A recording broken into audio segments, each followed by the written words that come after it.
എന്തുകൊണ്ടായിരിക്കാം ആര്യയുടെ 2 റിലേഷൻ, ആദ്യത്തെ ഹസ്ബൻഡിൽ നിന്നും നിങ്ങൾ ഡിവേഴ്സായി, രണ്ടാമതൊന്നും വന്നു, അതും ഇപ്പൊ ഇങ്ങനെ വന്നു, എന്തുകൊണ്ടായിരിക്കും ആര്യക്ക് തോന്നണത്? ആദ്യത്തെ റിലേഷൻഷിപ്പ് എന്റെ പ്രശ്നമായിരുന്നു. I was wrong from my side. അത് ഞാൻ ഇതിനു മുമ്പുള്ള ഒരു പ്ലാറ്റ്ഫോമിലും പറഞ്ഞിട്ടുള്ള കാര്യമാണ്. ഞാൻ അത് ഡീറ്റെയിൽ ആയിട്ട് പറയുന്നില്ല, പക്ഷെ ഇറ്റ് വാസ് തറലി മൈ മിസ്റ്റേക്ക്. അത് ഞാൻ അക്സെപ്റ്റ് ചെയ്യുന്നു.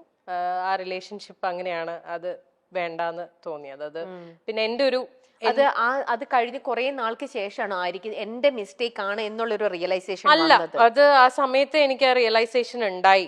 അങ്ങനെയാണെങ്കിൽ ഫൊഗീവ് ചെയ്യില്ലായിരുന്നോ? ചെയ്യാമായിരിക്കാം, പക്ഷേ നമുക്ക് എപ്പോഴും ഉള്ളിൽ ഇങ്ങനെ ഒരു പേടി കിടക്കും. വീണ്ടും വീണ്ടും നമ്മുടെ ലൈഫ് ഇനി മുന്നോട്ട് ഒന്നിച്ചു പോകുമ്പോ ഇത് വരുമോ വീണ്ടും അതിനുള്ളിൽ. Shouldn't bother us. പിന്നെ I thought he deserves A better life.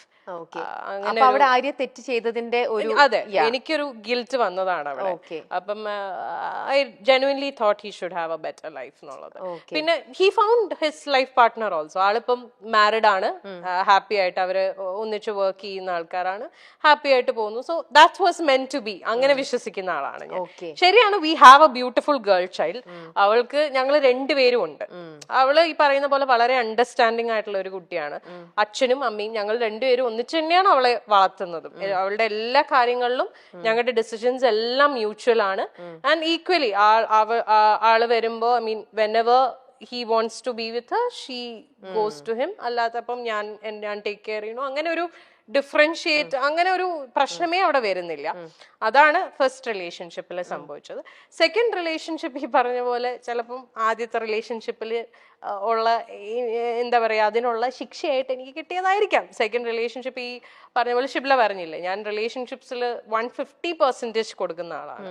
ഞാൻ ഭയങ്കര ഇൻവെസ്റ്റഡ് ആയിട്ടുള്ള ഒരു റിലേഷൻഷിപ്പ് ആയിരുന്നു എന്റെ സെക്കൻഡ് റിലേഷൻഷിപ്പ്. എനിക്ക് അയാളെ genuinely from the bottom of my heart എനിക്ക് ഭയങ്കര ഇഷ്ടമായിരുന്നു. I knew he was not the perfect person and all. ആൾക്ക് ഫ്ലോസ് ഉണ്ടായിരുന്നു, ആൾക്ക് പാസ്റ്റ് ഉണ്ടായിരുന്നു, പക്ഷെ അതെല്ലാം ഓക്കെ ആയിട്ട് അങ്ങനെ തന്നെ അക്സെപ്റ്റ് ചെയ്ത ഒരാളായിരുന്നു ഞാൻ. But I never thought he would do this to me. പിന്നെ അതിന് ഞാൻ കുറ്റം പറയുന്നില്ല. മേ ബി ആൾക്ക് നമുക്ക് ഫസ്റ്റത്തെ ഒരു അടി പോലെ നമുക്ക് എക്സാക്ട്ലി അത് കിട്ടി, അങ്ങനെ ഞാൻ വിശ്വസിക്കുന്നു. അങ്ങനെ ആയിക്കോട്ടെ, നമ്മൾ അങ്ങനെ ഒന്ന് ചെയ്തുകൊണ്ട് നമുക്ക് മറ്റുള്ളവരെ ബ്ലെയിം ചെയ്യാനും പറ്റില്ല. ഞാൻ ബ്ലെയിം ചെയ്യുന്നില്ല. എനിക്ക് ആകപ്പാട് ആളുടെ അടുത്ത് ദേഷ്യം തോന്നിയ ഒരു കാര്യം എന്ന് പറഞ്ഞാൽ അക്സെപ്റ്റ് ചെയ്തില്ല.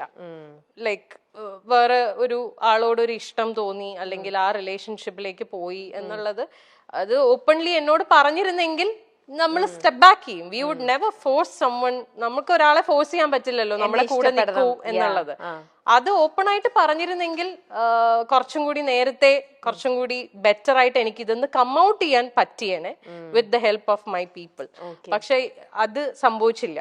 അപ്പോ ഇത്രയും ട്രൂ ഫ്രണ്ട്സിനെ പോലെ തന്നെ ചില ഫ്രണ്ട്സ് അപ്പൊ ആര്യനെ ചീറ്റ് ചെയ്തിട്ടും ഉണ്ടാവണം. യെസ്, അല്ലേ? ഉണ്ട്. അതുകൊണ്ടാണല്ലോ ഇങ്ങനെ ഒന്ന് സംഭവിച്ചത്. അല്ലേ? അതെ, അതും ശരിക്കും ഭയങ്കര പെയിൻഫുൾ ആയിട്ടുള്ള, ഇറ്റ് ഈസ് വെരി പെയിൻഫുൾ. ആരും ഒരിക്കലും എക്സ്പെക്ട് ചെയ്തിട്ടുണ്ടാവില്ല ഈ ഒരു സാധനം ആ ഒരു പർട്ടിക്കുലർ പേഴ്സണിൽ നിന്ന് വരും. എക്സാക്ട്ലി, അതാണ് എനിക്ക് ട്രോമയായി പോയത്. അതിപ്പോ മേ ബി ഞാൻ അറിയാത്ത ഒരാളായിരുന്നെങ്കിൽ എനിക്ക് ചിലപ്പം ഇത്രയും ബുദ്ധിമുട്ടുണ്ടാവില്ല.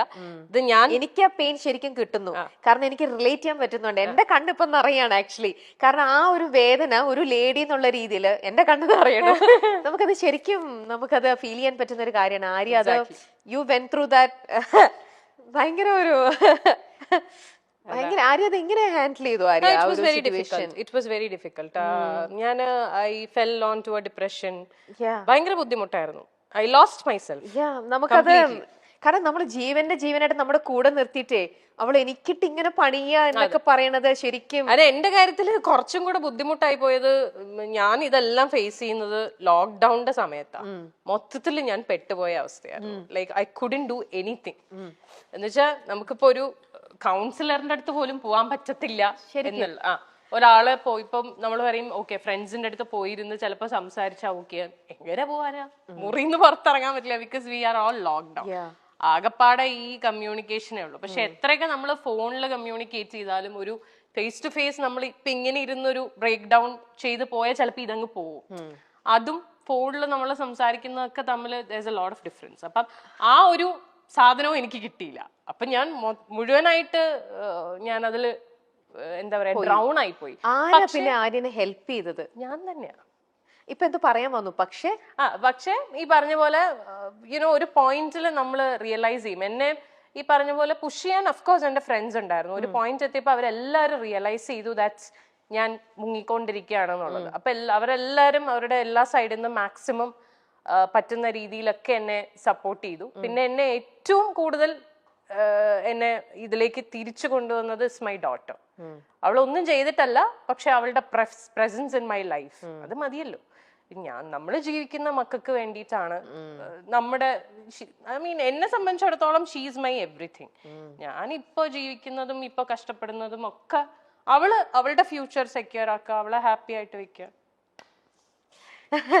ശരിക്കും റിലേറ്റ് ചെയ്യാൻ പറ്റുന്നുണ്ട്. ആ ഫീല് കറക്റ്റ് ആയിട്ട് കിട്ടുന്നുണ്ട് ശരിക്കും. ഭയങ്കര ഇത് കണ്ടു കഴിഞ്ഞാൽ എന്നെ ഈ പറഞ്ഞ എന്റെ ഫ്രണ്ട്സ് എല്ലാരും ചീത്ത വിളിക്കും. എന്നോട് പല പ്രാവശ്യം പറഞ്ഞിട്ടുണ്ട്, ഇനി മേലാൽ ഇതും പറഞ്ഞുകൊണ്ട് എവിടെങ്കിലും പോയിരുന്നു മോങ്ങിയ.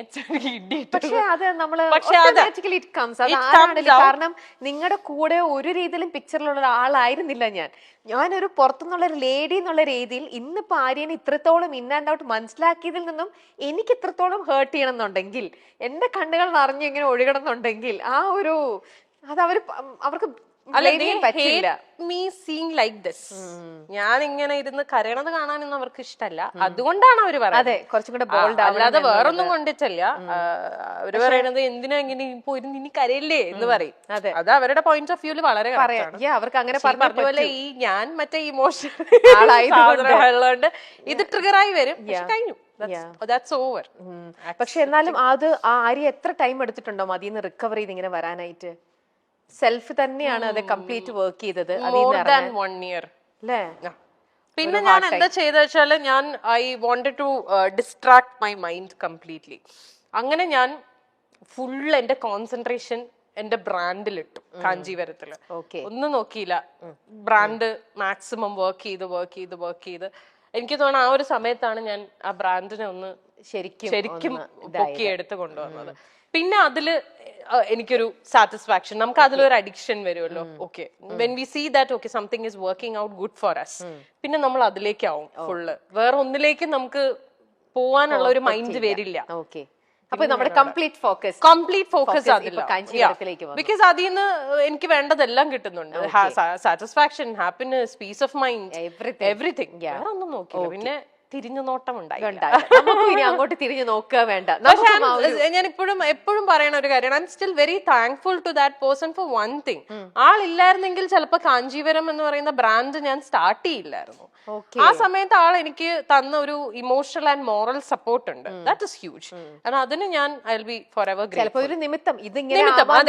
ചിലപ്പോ അതിന് വേണ്ടിയിട്ടായിരിക്കും അദ്ദേഹം ലൈഫിൽ വന്നിട്ടുണ്ടാവും. അത് വന്നു, ഇതിങ്ങനെ ആയി, അതങ്ങ് പോയി, നമ്മൾ കുറച്ച് കാര്യങ്ങൾ അതോടെ പഠിച്ചു. ആ ഒരു അതിൽ പഠിച്ചത് കൊണ്ട് നമ്മൾ ഇപ്പോ കാഞ്ചീവരം കുറച്ചും കൂടെ എന്നുള്ള രീതിയിൽ ബോൾഡ് ആവുന്നു. പലപ്പോഴും സോഷ്യൽ മീഡിയയിൽ വളരെ ആക്റ്റീവായ താരം റീലുകൾ പങ്കുവച്ചും വിശേഷങ്ങൾ പങ്കുവച്ചും ചോദ്യോത്തരങ്ങൾ പങ്കുവച്ചും ഒക്കെ എത്താറുണ്ട്.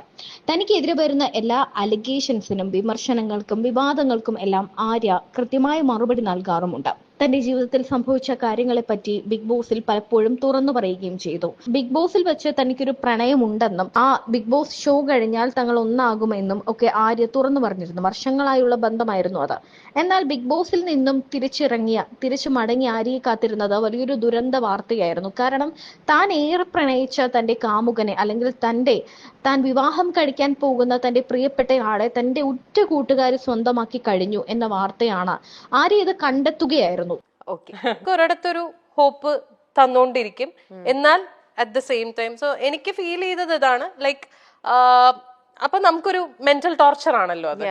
ലൈക്ക് നമ്മളത് we know that there is something happening and ഞാൻ കണ്ടുപിടിക്കുകയും ചെയ്തു that there's this relationship going on എന്നുള്ളത്. അപ്പൊ എന്നോട് ഈ പറയുന്നൊക്കെ നുണയാണെന്നുള്ളത് എനിക്ക് അറിയാം. Stupid explanation. Exactly. I wanted to know how long this explanation will go. I knew the fact, പക്ഷേ I was buying all the things, the lies he was going on telling me. എന്നാൽ ഏതെങ്കിലും ഒരു പോയിന്റിൽ honest ആയിട്ട് പറഞ്ഞാൽ മതിയായിരുന്നു. ഞാൻ ഇല്ല, I don't want to do this anymore എന്ന് പറഞ്ഞിരുന്നെങ്കിൽ ഖലാസ് തീർന്നു.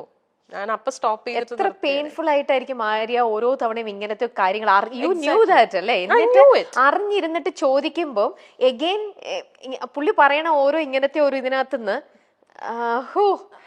പക്ഷെ എനിക്ക് യുനോ പലരും എന്നെ വിശ്വസിച്ചില്ല ഞാനിത് പറയുമ്പോ. എന്ന് വെച്ചാൽ ഇപ്പൊ നമ്മള് ഈ പറഞ്ഞ പോലെ ഇതിൽ വന്നിരിക്കുന്ന തേർഡ് പേഴ്സൺ ഒരു ഫ്രണ്ട് എന്റെ ഫ്രണ്ട് ആയിരുന്നത് കൊണ്ടും we had common friends also.